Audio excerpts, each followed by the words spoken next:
My name's Andrea Hickey. I'm the Senior Director and Curator at Pace Gallery. Before we begin, I want to ask you to join me in acknowledging and paying our deep respect to the Lenape people, who are the landowners of the space where we are in, their elders and ancestors, past, present, and future. Acknowledgement is a simple and powerful way to show respect, and it's a step toward correcting the stories and practices that erase Indigenous peoples' history and culture, and it moves us toward inviting and honoring the truth. It's a practice that's taking place in a lot of places around the world, in Canada, in Australia, and hopefully soon in more places in the United States. Hope it's a practice you can bring to the public events you participate in the city and around the country. So, as a first step here. Tonight we are here with our esteemed guest to talk about the visual conversation that is surrounding us tonight, in the pairing of Agnes Martin's remarkable paintings with these extraordinary examples of Dene weavings from the 19th century. While Martin did not explicitly cite the influence of Navajo textiles on her work, she most certainly encountered these celebrated objects during her time living and working in New Mexico, and she would have shared a similar relationship to the southwestern landscape as the Navajo weavers that made these works. And of course, we cannot deny the uncanny aesthetic relationships that emerge when these objects are placed in a room together. Bringing these works together was no easy feat, and I would like to take a moment to thank Mark Glimcher for his vision in bringing these two bodies of work together, and to Joshua Baer, who I don't believe is here yet, for his guidance in identifying these outstanding textiles. And of course, to Arnie Glimcher, Agnes' longtime friend and dealer, for sensitively installing these objects. Now let me introduce our guests. Candice Hopkins is an independent curator and writer based in Albuquerque, New Mexico, and is the moderator of our conversation this evening. Among her many accomplishments, including curating Documenta 14 and the upcoming Canadian Pavilion at the 2019 Venice Biennial, Candice recently co-curated a groundbreaking exhibition, Art for a New Understanding, Native Voices, 1950s to Now, at Crystal Bridges Museum. And she is the current co-curator of the Site Santa Fe Biennial Casa Tomata, which opened in August and features the work of our panelist, Melissa Cody. Candice is originally from Whitehorse, Yukon, and is a citizen of the Carcross Tagish First Nation.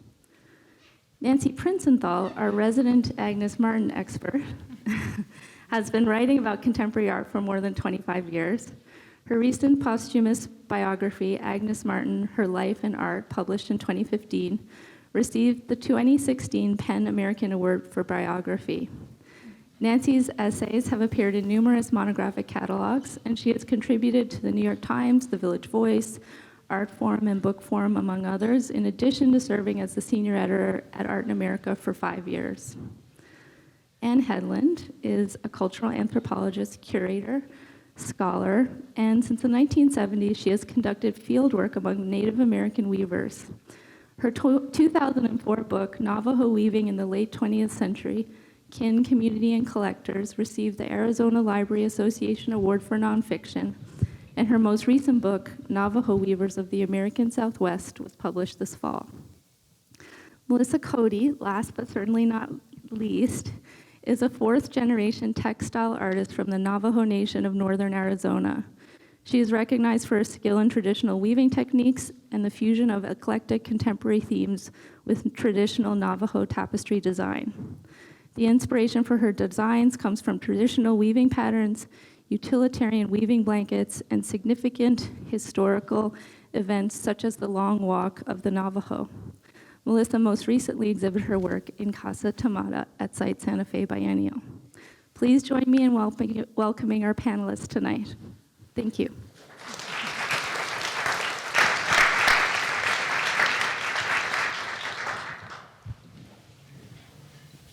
Thanks everyone for coming tonight. It's great to see so many faces despite the weather. I thought it would bring the crowds down by half, but I was wrong. So New Yorkers are tenacious. So what we'd like to do is start with brief introductions to everyone's practice and their research, that will provide, I think, entry points into our conversation that's looking at the relationship, or proposed relationship between the paintings of Agnes Martin and Navajo weaving. And I think to begin with, the question that hangs in the room is, what does it mean to bring these very different practices together? You know, the late works of Agnes Martin with the early weavings, Navajo weavings.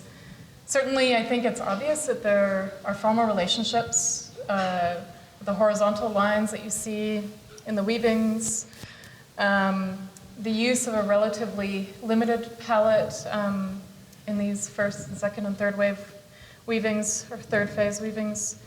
And Martin's work is often similarly restrained. And she spent about half her life living in New Mexico, and she certainly saw many weavings, and I believe she also had some in her home.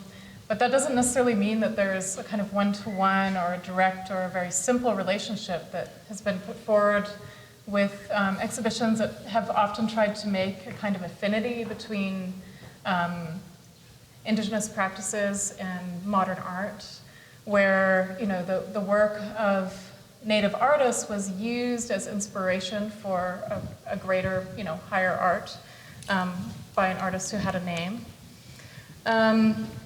But I think I think is perhaps a more interesting conversation is beyond what we might see as kind of formal characteristics or formal affinities is an emphasis in this work on process. I also think it's important to note that early writings by non-Native people on Navajo weaving feature a rather unsubstantiated claim or search for a kind of consensus of meaning within Navajo rugs, certain meaning that they could pinpoint to specific patterns and symbols. And what they found was that there was a remarkable unconsensus around this, because weavings, just like the work of Agnes Martin, are expressive. They often represent a very personal aesthetic, not necessarily even one that follows clan lines. But in fact, I think it's this idea of process and individual expression that will guide a lot of our discussions today. So with that, we wanted to hear from, I think Nancy first is going to share some more information about Agnes Martin, also her early work, and then we'll hear from Anne and then Melissa. I want to say thanks again to Andrea and yes, to all of you in this vile weather. So will the slides just sort of run? I think what Andrea had wanted was us to speak a little bit about the basis from which we're coming first. That's right. Candice, yeah. If that's okay with you. So we're liable to talk about ourselves a little bit before we actually launch into talking about others' work. But I will do all of those things at once. Yes. Or try to. So yeah, we're engaged here in a process of trying to find points of shared interest among really very different bodies of work, and it's a wonderful challenge. It's a splendid show, and I had actually thought to start with all of the obstacles in the way of finding convincing connections. It's true. So here is a slide of Agnes Martin on horseback in outside Taos in the 1940s. The next slide will show her with an easel in the Taos community. Excuse me, we didn't get our protocol down in terms of how these slides are going to change. I'm trying to... Are they? You're doing it? Fabulous. So, she said next. That's it. So she did spend a bit of her life in New Mexico. She was not a city dweller by choice. She spent 10 years living in New York City, during which she produced the work for which she's known.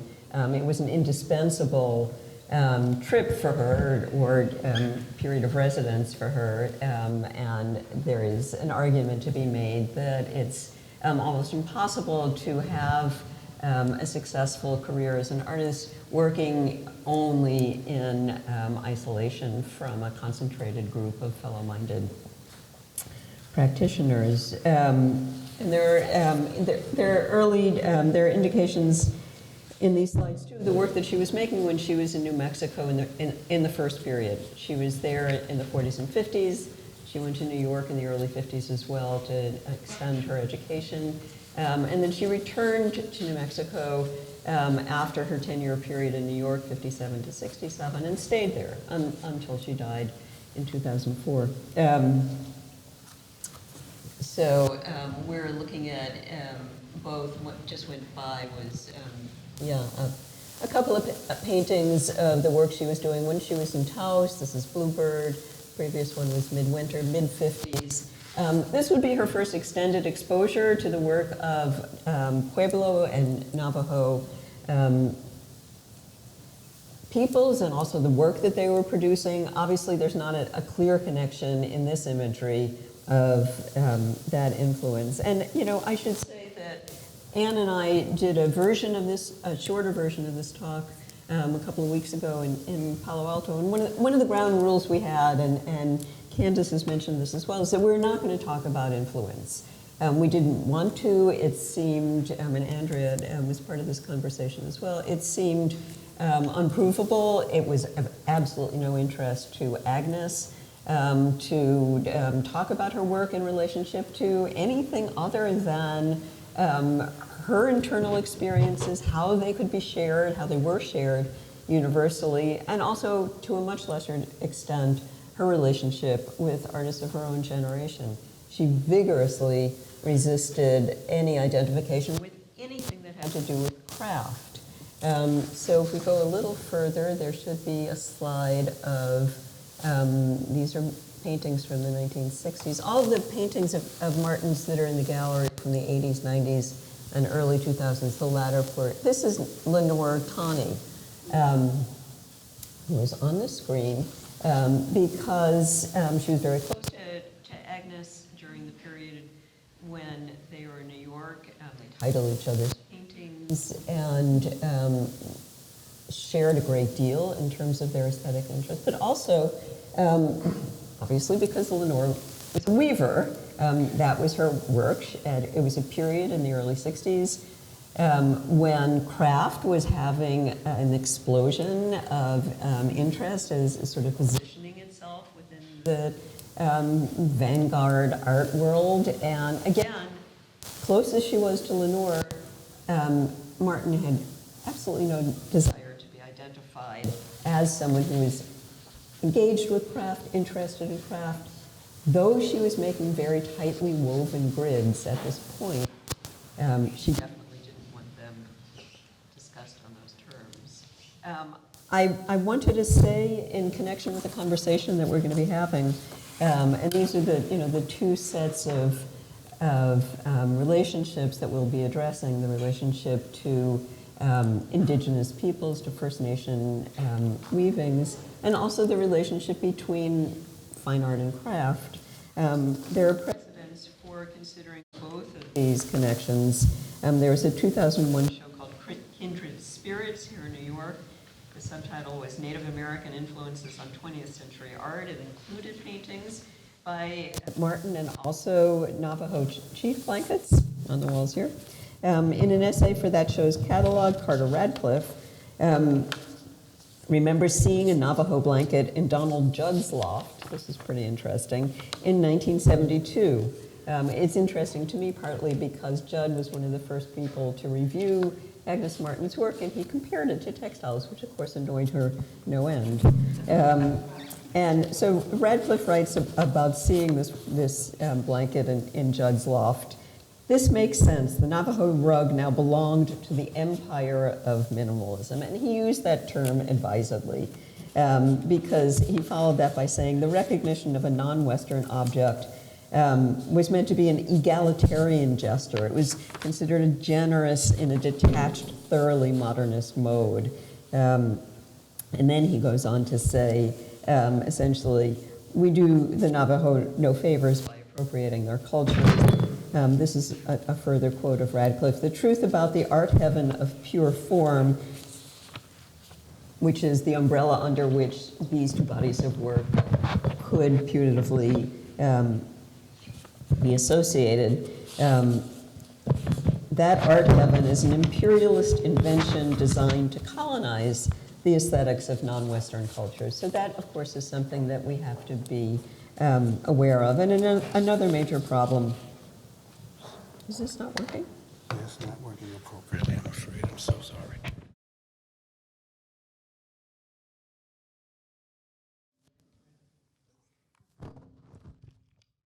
Sorry. Could you all hear me? So it's about. Ooh, now I'm hearing myself twice. Okay, I'll try to ignore that. So another point of reference that I want to bring in at this point, another kind of landmine in this field, is this question of affinity. You know, while we've sort of dismissed the question of influence because we don't want to talk about one-to-one relationships between what Martin saw, which she would have denied anyway, and reciprocally, you know, what the Navajo weavers would have seen in the period where she was there, and perhaps influencing their own designs in response to waves of westward migrating modernists from New York and from Europe who were bringing their notions of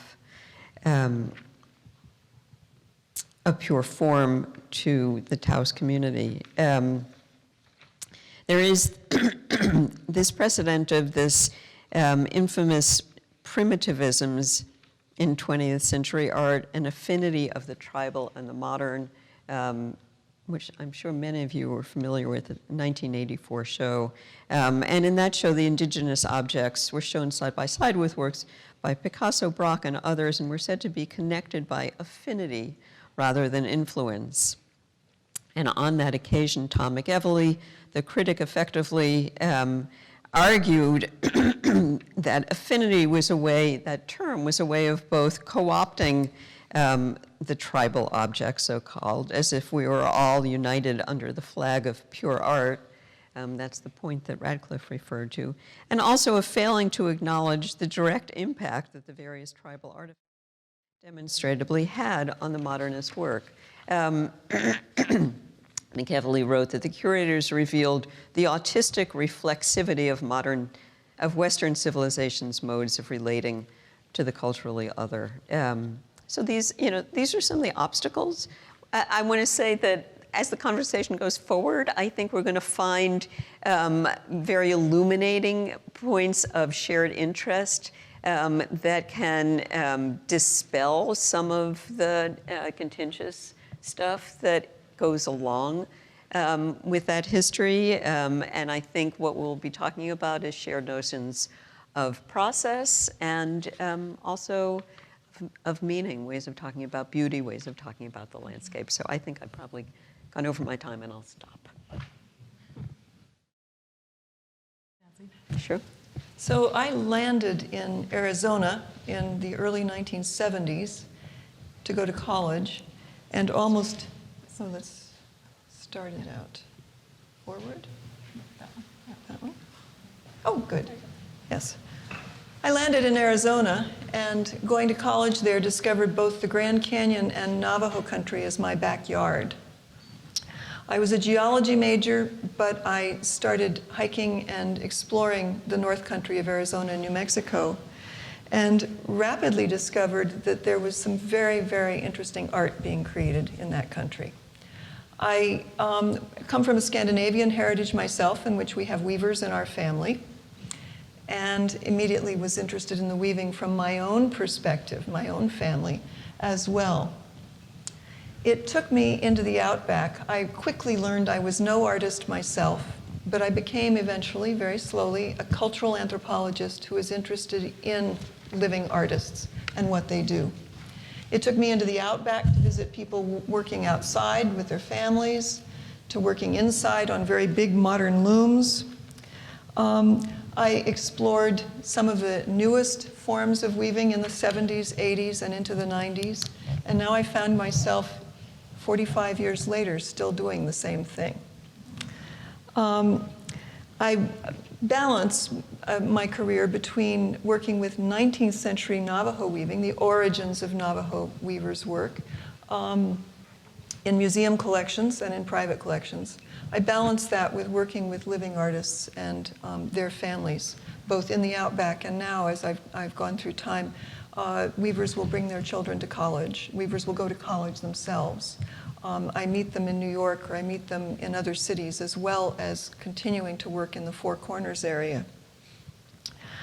This balance between the 19th century and the work I do with living artists is a perfect convergence for me to be here looking at and absorbing and talking about this exhibition.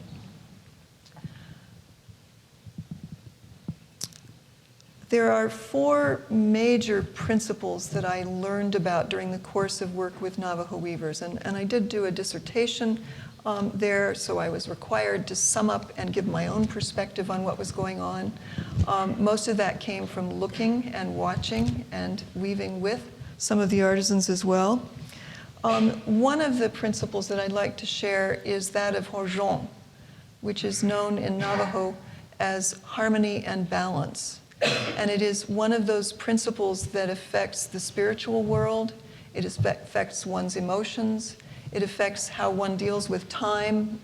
It also affects design in terms of color and motif and balance. Hojon is something that infuses many traditional Navajo lives and thought, Navajo intellectual practice.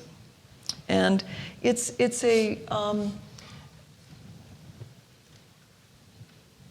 as I've said, it is both a psychological and a physical approach to weaving.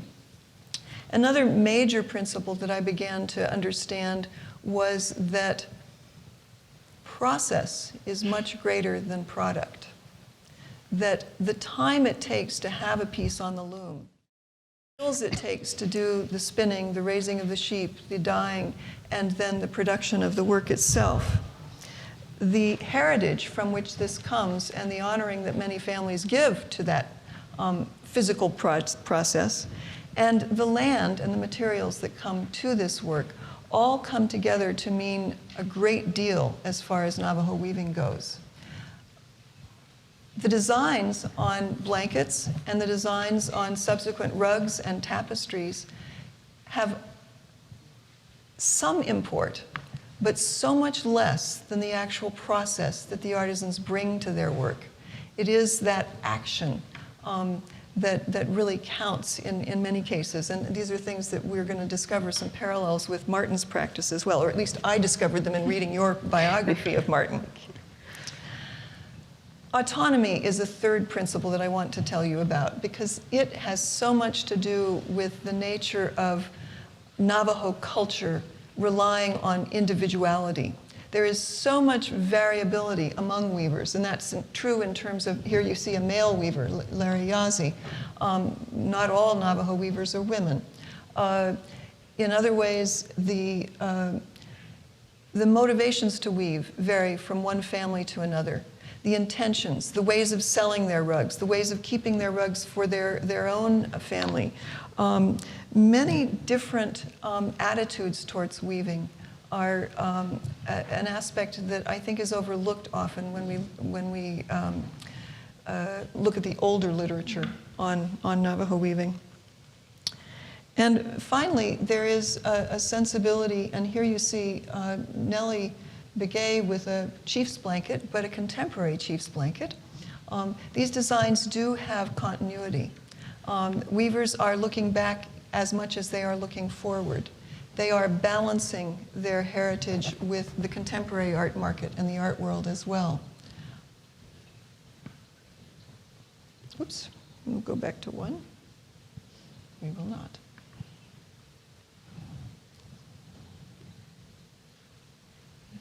So we're coming up to a few that I'll just let you look at.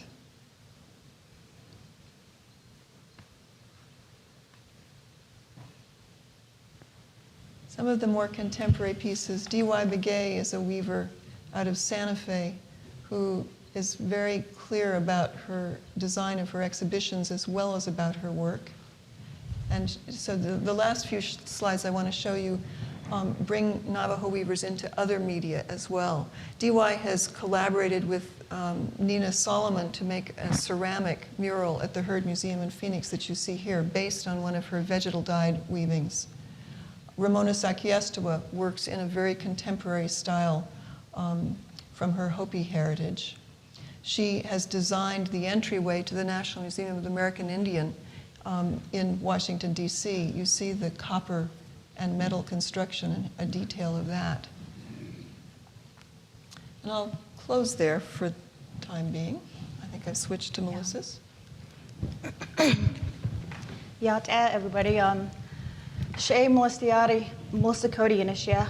Couple han Nishlan. Hashkan Zob Bashin Dod Sitna Jenny Dash Nole.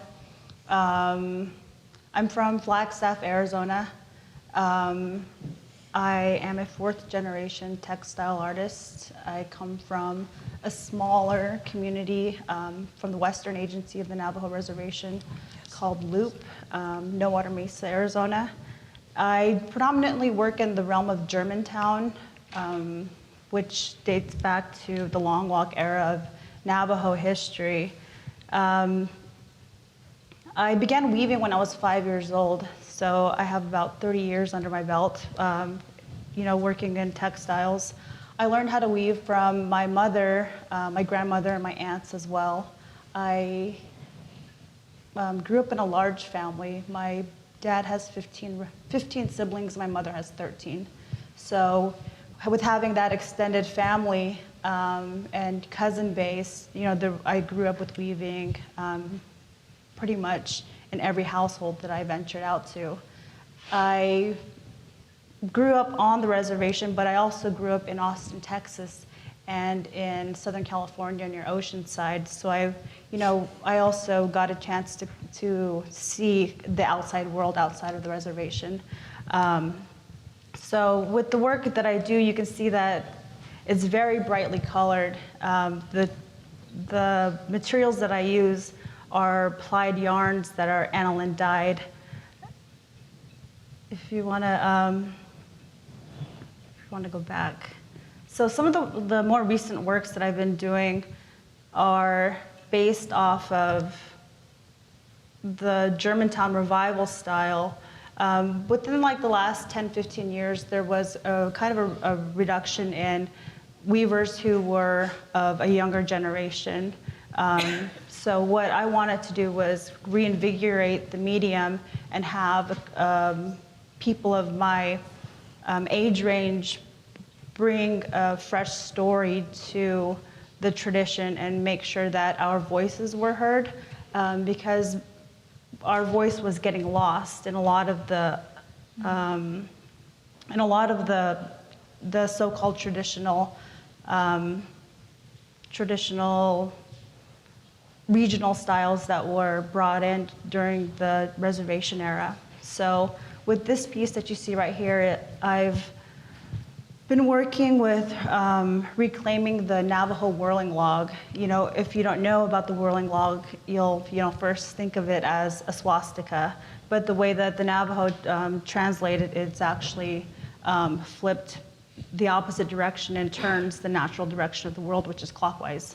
So with these weavings, I wanted to make it less taboo for Navajos in general to bring back a lot of our traditional symbology and make it so that we're able to use them in our day-to-day lives, as well as within traditional cultural practices, as well as religious ceremony. So the next one is one of the more abstract pieces that I've done. And so I've gone from doing very literal symbology to bringing a lot of three-dimensional qualities into the work, as well as dyeing a lot of the pieces that have multiple color ranges. And so this is an example of one of the samplers that I've done. It's a smaller scale, but again, the area that I grew up in, the Navajo Reservation, we didn't have a set regional style that was considered traditional. So what we did in our area was we learned every style. So we were very well versed in bringing together geometrical patterns and schemes into very complex samplers like the one that you see here. So some of the more recent work also involves text and, again, multiple levels of three-dimensional qualities, bringing the viewer's eye in, but also allowing them to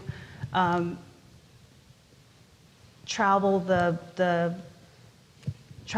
entire canvas of the textile, but also be able to make up in their own mind, what is happening outside of the constraints of the tapestry.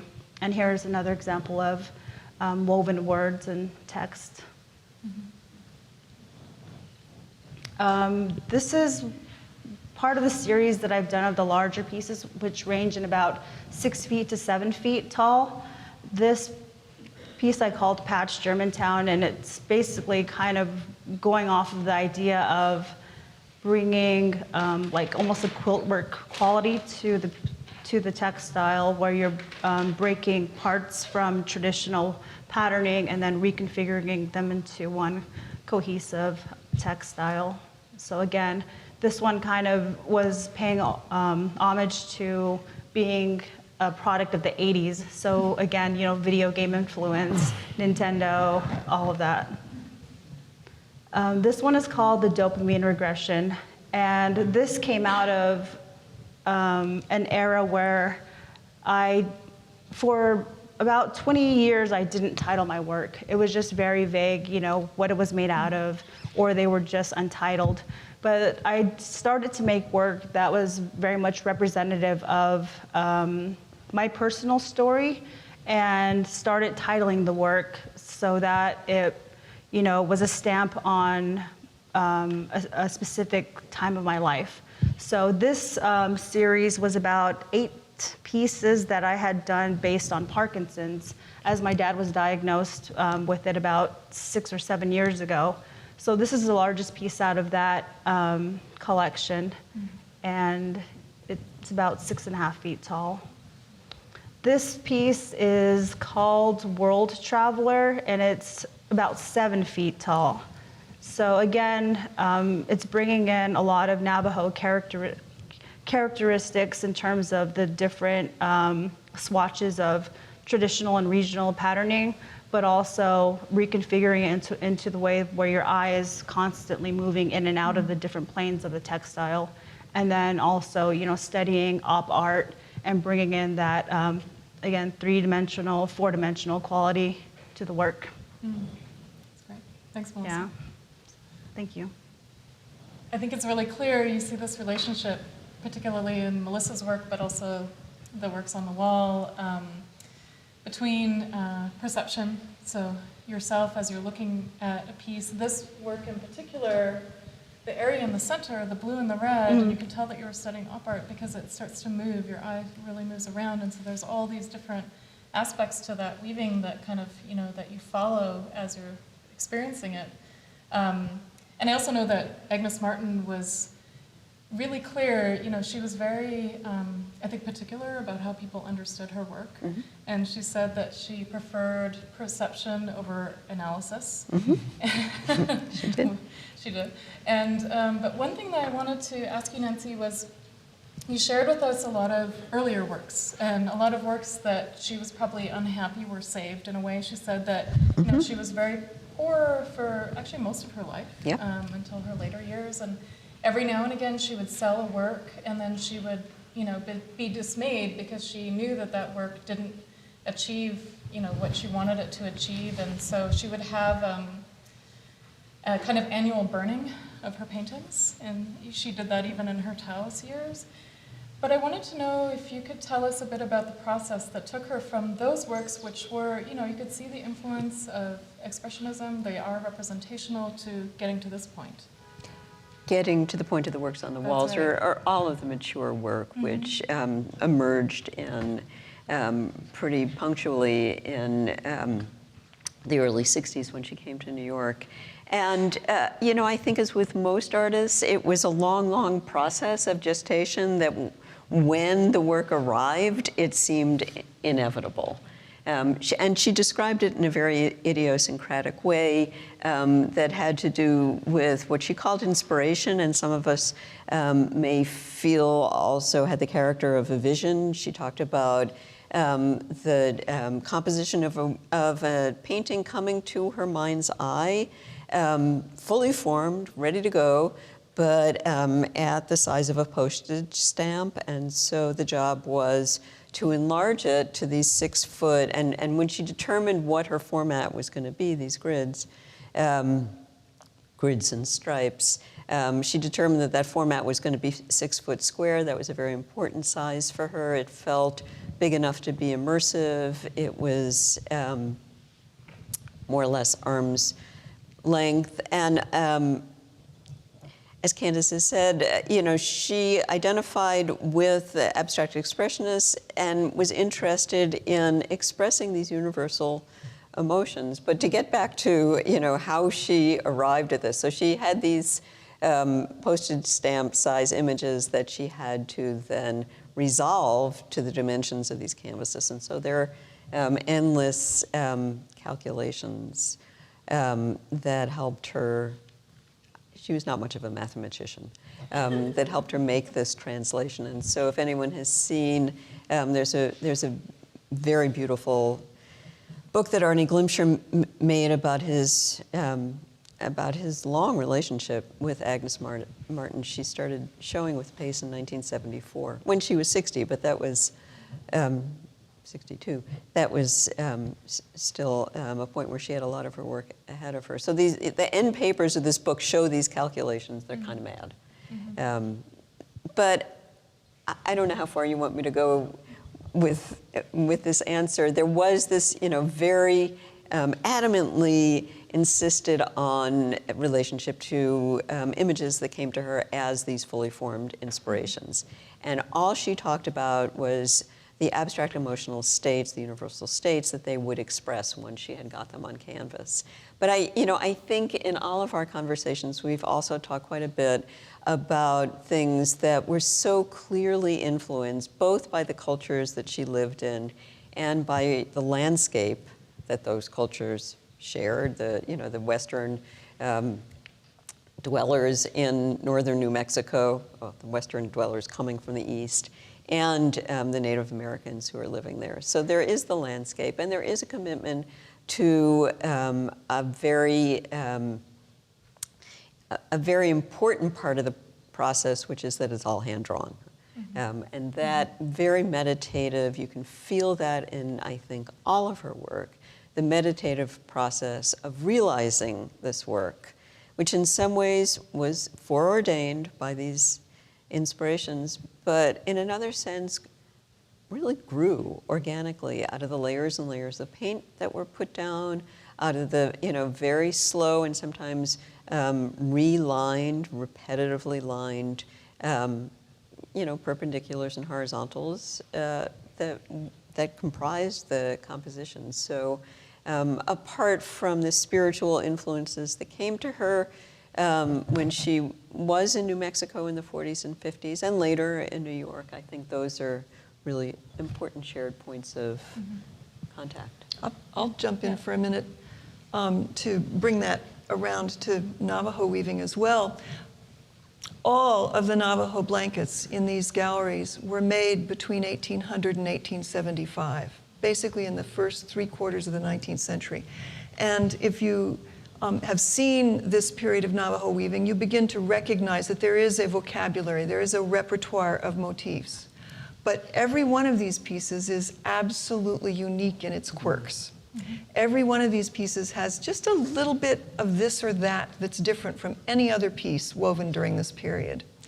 And so now I will leap to many of the stories that I have listened to by Navajo weavers. Many people want to know, where does the inspiration come from? Where did you get that design? Whether it's a 19th century blanket or one of the much more modern pieces that you've been seeing on the screens here. Most weavers in the 70s, 80s, and into the 90s, 1990s, have said, it comes to my mind's eye. I just see the design. And then I sit down at the loom and I weave it. And this is very comparable to some of Agnes Martin's writings. Seeing that design and then developing it. And I myself have related that, being in many Navajo families, and we have to ask Melissa to embroider this and contradict me and provide your own variations on this theme also.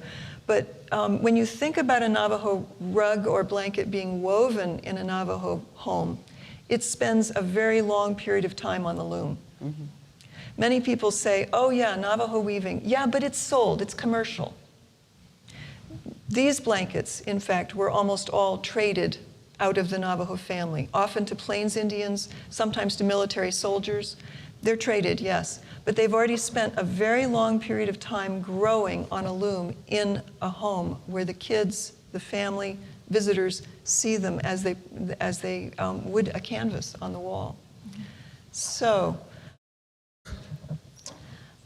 that process of coming to the mind's eye, I think, is something that comes from having grown up and lived with these designs all of one's life.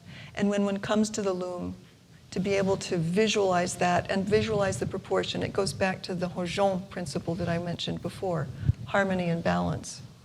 I'll turn it over to Melissa. Yeah, I definitely think that it is just one of those things as a weaver where you do sit down at the loom. You contemplate, of course, before you sit down, but everything we do in terms of the setup of the loom is predetermined. The size is predetermined. The materials, because that regulates, your warp spacing. That regulates, how big of a loom you're going to work on. And so, like Anne said, a lot of weavers worked, within their arm's reach, so that way they wouldn't have to get up and move because we sit on the floor when we weave. So taking all of that into consideration, I've looked at a lot of textiles throughout the years in different collections, but you can see those quirks that she was talking about, because some weavers will have definite kind of weaver's marks where another weaver wouldn't consider using something like a lazy line where you're weaving in set specific sections. Another weaver would weave all the way across the entire width of the textile. So again, looking at Agnes's work and seeing kind of that idea of the not just the material prep, but also the geometry and math going into the textiles, that as Navajo weavers is at the forefront, because we don't draw anything out when we start our textiles. We have, number schemes in our head, and once we sit down at the loom, that's when we plan out the entire piece. And, having that connection with the loom and being at the loom for weeks and months, even years, on end, just like Anne said, there's that definite connection to the process even before the piece is taken off of the loom as a final finished product. Mm-hmm. So just, like she said, a lot of the times the finished product is secondary to the actual process. Throughout the years, as being a professional weaver, a lot of the times I'll get the question, aren't you so sad to give up these textiles because you've spent so much time with them? But it's usually the opposite. You're ready to let it go and move on to the next. But a lot of the imagery is very, very personal, even if it's something that one would consider very basic, whether it's just line work, bands of color. A lot of that plays into how the weaver is feeling in terms of emotion. And it can also be, a piece like the one that's on the screen, which is very chaotic in a sense of color, but very, very structured in terms of the technique that it takes to weave, words on top of another floating background. Mm-hmm. So you're one of the first weavers that I've seen who has taken, very personal language and made it into a weaving, which, then becomes actually quite public. And this work is on on view now at Santa Fe, and I was interested in that decision to incorporate text into your work. The text came out of a time, actually it came out of a dark time. I lost my fiance in 2015 and took a break from the loom because, again, having that emotional connection with the weaving, I wasn't prepared to sit back down at the loom and have that one-on-one solitary confinement of, the thread work. So when I finally did get back to the loom, all the emotion that I had, been processing through the grieving process was very literal. And all I could do was just literally put it out there. And what more literal sense to do it than just text, just write it out. So that's what I did with these pieces. So that was the introduction to a lot of the text pieces that I've done. But also, I did a piece titled Good Luck, and it also brought to the forefront very literal meanings because I paired it up with the Navajo whirling log, which was, again, seen as a very taboo symbol, the swastika. So in order to kind of transition into the whirling log work, I just put it at the forefront. This means good luck. And I paired it with a Navajo rainbow person who is like a symbol of protection and also a positive figure. I don't want to call it a deity. I don't want to call it like anything like that, but a positive entity within our Navajo culture. So kind of like having that trifecta of the three things pairing together in order to kind of just be really literal about the positivity about the piece. Yeah. And something we haven't quite talked about yet is the fact that there are very distinct styles of weaving. Melissa, you said in your introduction that your work often sources back to Germantown weaving. So I wondered if you might want to talk a little bit about what Germantown weaving is, the fact that the certain styles of weaving come out of displacement, they come out of radical change in people's lives, and why you were compelled to work in that style. Well, the Germantown phase was kind of introduced when the Navajos were forcefully removed from our ancestral homelands and forcefully marched to Bosque Redondo in New Mexico, which is also called Fort Sumner. So while imprisoned there, the army, the military had given rations and food rations because the sheep flocks had been pretty much almost wiped out, and they had also been given blankets that were made of this wool material, plied yarns from Germantown, Pennsylvania. So when the weavers received those blankets, they unraveled the blankets and then rewove them into their own designs and styles. Because you have this group of people corralled together, you're having this exchange of information happening, an exchange of creativity, an exchange of stylistic and symbolism, it's still happening even though it's such a dire time. So it just speaks to the resiliency of the people.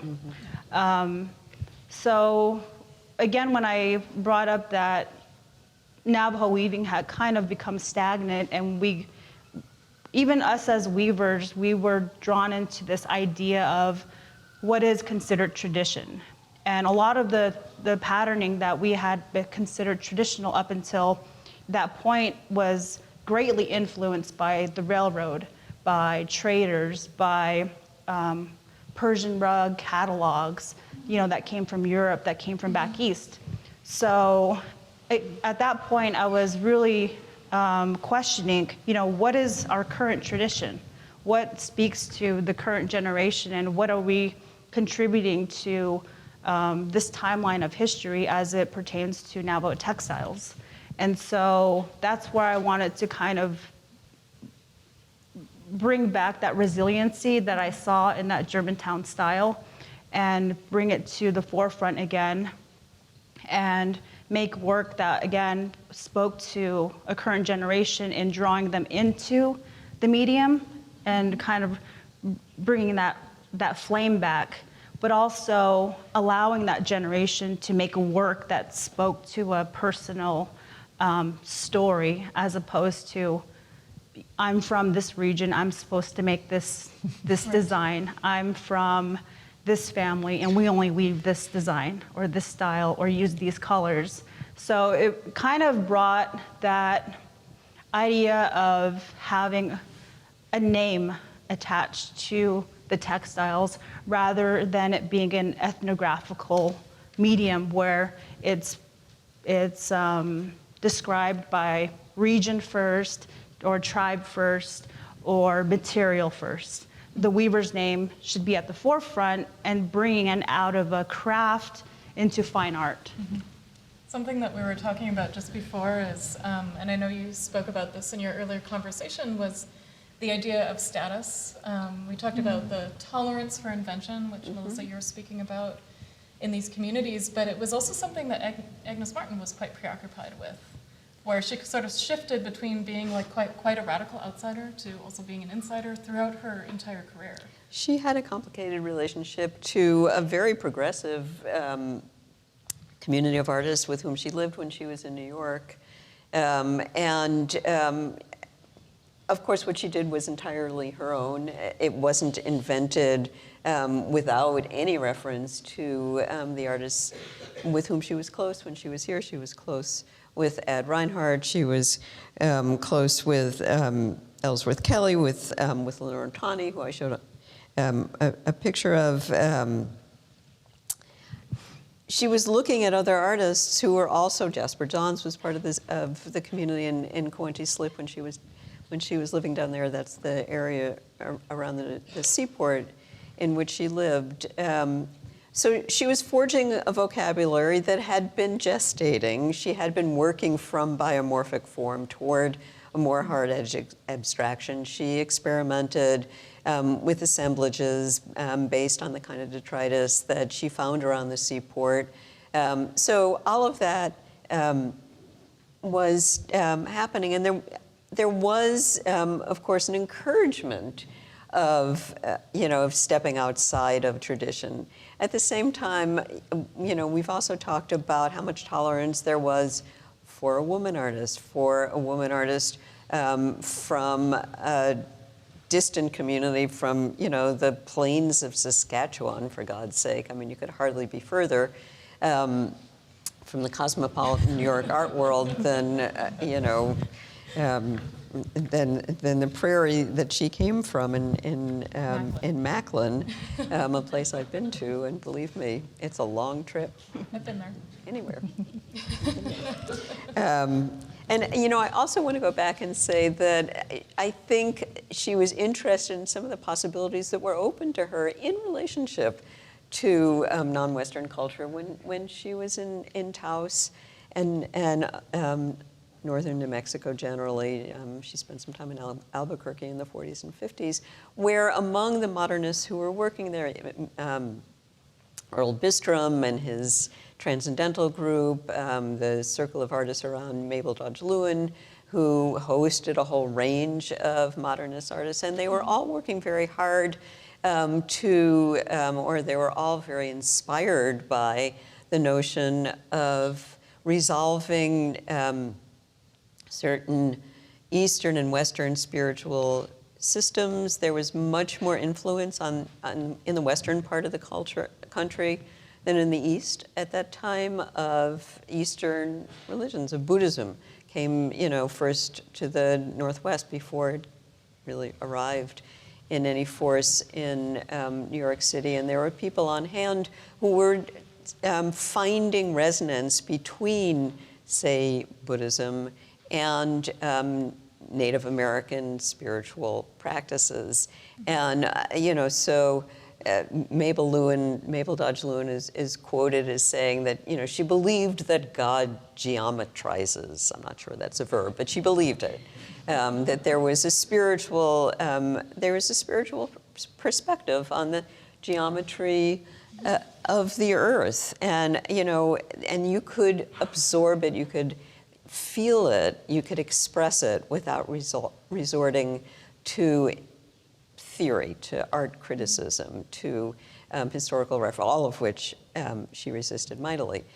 So I think those were, when she was formulating the geometric work that she produced for the rest of her life, those early experiences were still pretty deep, which, we can look at the blankets on the walls here and say, oh yeah, she was just looking at these. But I think it goes deeper than that she was responding to impulses that may have been shared rather than, like finding a pattern that she wanted to duplicate. She has this great quote where she says that, I believe in living above the line. Above the line is happiness and love. And below the line is all sadness and destruction and unhappiness. And I don't go down below the line for anything. So it's also true. She struggled with depression. Yes. So I mean, there's a whole body of information that goes into her. But I think line for her was more. Line for her was absolutely key. Yes, absolutely. Maintaining that horizontal balance. I had a question, and this will be the final question before we open it up to the audience. Something we haven't talked about yet, and you do such a good job in your writing, is you sort of parse these different terms. One, the kind of terminology that has come into, I think, our language or our vernacular because of collectors. So the idea even of the chief's blanket or the phases of chief's blankets, and you say that in Dene, there actually isn't this distinction, and a chief blanket is essentially called a blanket that is like, a carded weaving. Mm-hmm. But I wondered if you might also say, to what extent collectors have influenced Navajo aesthetics as well. The way collectors have influenced the aesthetics. From the inception of Navajo weaving as we know it, 3-4 centuries ago, Navajo weavers were borrowing. They were borrowing, as we've talked about, the materials. Well, we haven't talked about it here, but they were borrowing the tools from Puebloan weavers. They were borrowing sheep from Spanish. They were borrowing dyes from Mexico. But they were immediately incorporating them into something that I like to say Navajo weavers have a really stiff backbone, because there's always a central identity to the weaving. Even all this motion of borrowing many things. And of course, the aesthetics, the borrowing of design is a huge part of that as well. Borrowing designs from Mexico, from American quilts, from the whole array of stimuli that they were faced with in the 19th century that was such a dire time in many respects. So yes, it's always happened that Navajos have absorbed those kinds of influences. 20th century, even more so. But in the early 20th century, as you referred to, Melissa, Navajo weavers got locked into certain regional styles. And the delight now is to see the expansion of that, the real change. The 1960s Indian arts and crafts movement, the popularity of silverwork and all of the other array of pottery, basketry, and rugs really did lock Native Americans into a particular set of patterns for a time. Underneath it all, there were many artists working subversively. There was resistance. But now I think it's a very open market, and that's a very exciting aspect. Absolutely. So I wanted to end before we have questions with a couple of examples. One artist who's Melissa's contemporary as well, Eric Paul Reach, who's from Gallup, New Mexico, who's made this loom. So he's made Spider Woman's Home, which is a home that's woven out of looms, as a place to kind of host this non-traditional regalia that he also performs in. Here he is. So the loom really becomes the basis for not only, as he says, a kind of way of talking about this gift that was given, the ability to weave by Spider-Woman, but becomes a basis for him to do something radically different in thinking about weaving. And then final image, which is a score that's done by the composer Raven Chacon, that he says can be displayed as a flag, a wall, a blanket, or a billboard, or a door. For many players with sustaining and percussive instruments, coins, axe, and wood, a police whistle, and a match that also, as you see, borrows from some of the motifs of weavings. So With that, we'd open it up to a few questions. We have a little bit more time, and there's also microphones around if you have any questions for Melissa, for Nancy, for Anne. We're here to answer. One quick thing I did want to add to Anne's last comment was, as Navajo people, we don't think that we borrowed from the Spanish. We have our origin stories that we learned from Spider Woman. She brought us the knowledge of weaving, and Spider-Man brought the tools on which, you know, she built her loom. And so those are the origin stories that we have, and the connection with Spider Woman and the piece that she had showed previous to the previous slide. So that's a little bit more information on that.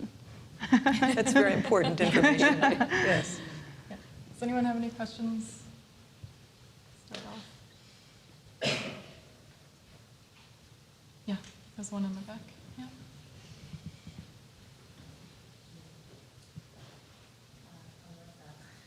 If you weren't making weavings, like if you were working in another medium, if you never learned this, what would you be making? I actually went and got my undergrad in museum studies. So even though I kind of had this influence from my mother that I didn't want to be creatively taxed all the time creating textiles, I still wanted to be around art.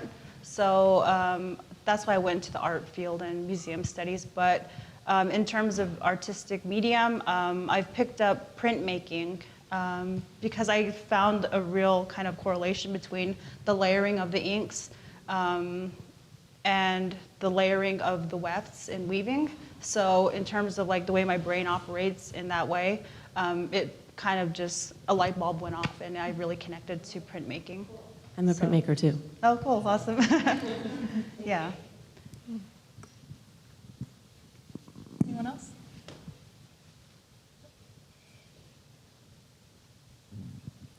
Melissa, what was the reception of your work when you first started working with the sort of critical Germantown aesthetic? Well, And do you feel like, do you have, and you mentioned also like a generational shift. Do you feel like you have a community of other textile artists of your generation that you feel an affinity to?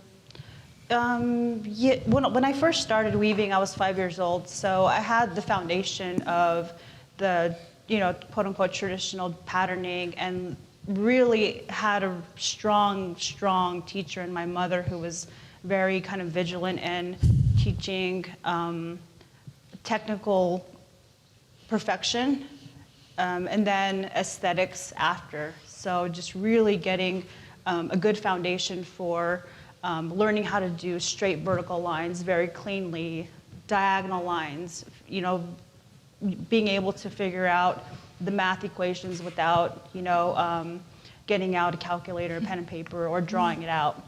So having that foundation, and then also growing up in the art museum realm, working alongside my cousins, doing student art shows where there was more of a prestige around winning ribbons for juried art shows, or just competing against your cousins and wanting to beat them. That was always, a factor that, pushed me forward. But it was also, my weaving came from a time where I was also contributing to the household. I was buying my own school clothes, and my mom was weaving in order to put food on the table. So I have all of these different aspects of weaving pushing me forward. And so learning that it wasn't something that I was not gonna do for the rest of my life, it was something that I fully ingrained myself in.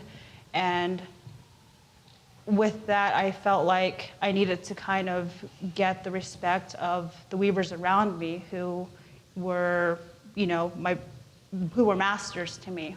So once I kind of had the strong foundation and started to kind of, dip my toe in the water to kind of test it out, kind of going off into left field, I did ask my mom, I asked my grandmother what they thought about it, and I got, fully full positive, remarks of, if that's what you feel like you need to do, go for it. And like even today, my grandmother, she's in her 80s. She'll ask me what I have on the loom, and she'll say, "I'm going to copy you now." So even weaving the whirling logs, that is kind of a big step in terms of bringing back that really special symbology. I have been asked by a lot of people, do you get a lot of negative commentary, either from your tribal members or non-native people? But I would say about 95% has been very, very positive, because I think that it's finally being put in a light where there's conversation to be had.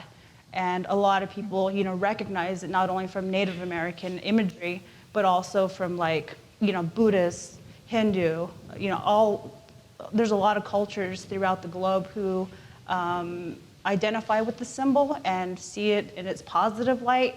And so I think that's very encouraging for them to see it within the indigenous people here. So I think that answers that. There's a bit of a paradox in Navajo society in terms of juggling the communal and the individual.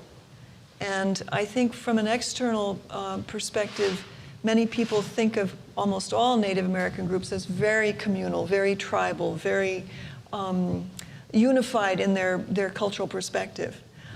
One of the things that's so important, as I've understood it in Navajo society, is the rights of the individual and the right you have to make your own designs, to go your own ways. One of the favorite phrases that I hear all of the time in Navajo country is, "It's up to her." It's up to him. It's a very important phrase. And it comes from, very early in terms of child rearing. Navajo people do not verbally corral children like other societies I happen to know fairly well. Children can burn themselves once and learn from it. Yeah. There are many examples from child rearing all the way up to the kinds of art world we're talking about now and the art decisions that Navajo society has a very particular take that's different from Hopi, different from the Plains Indians, different from Northwest Coast. It's up to an individual. Yeah, and to add to that, my grandmother, my mom actually sat me down at the loom and gave me instruction, like, this is how you make this design, this is how you make this type of line or pattern. But she learned just by watching. So it wasn't something like, hey, you need to come over here for your weaving lesson. It was, things need to be done around the house and you get in where you fit in. And so, the kids would finish off the ends of the weavings, or they would be out carding and doing wool preparation. So it wasn't like there was a to-do list. You inherently had to be part of the group in order for the whole household to be successful. And so I got that lesson a little bit later, where I was, kind of contemplating different color schemes and different patterning, and I would ask my mom, what do you think about this pairing? Do you like it? Do you think it matches? And she would say, what do you think? Or if I made a mistake 2 inches, down on my loom, I'd be like, do you think I should take it out? And she goes, do you think you should take it out? Like, okay, I have to take it out.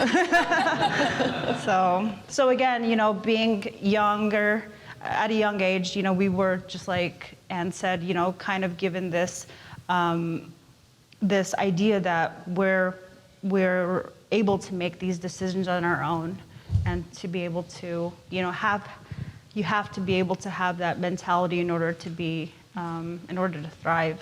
Mm-hmm. I think we have time for one final question, if anyone has anything they want to ask. Yeah.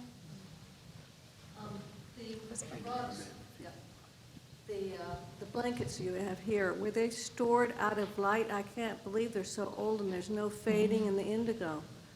I know that they're predominantly all from one collection, but maybe someone from the gallery will be able to shed some more information on that. I can actually start to answer it, not for these blankets themselves, but from knowledge of blankets like these in many, many, many museum collections.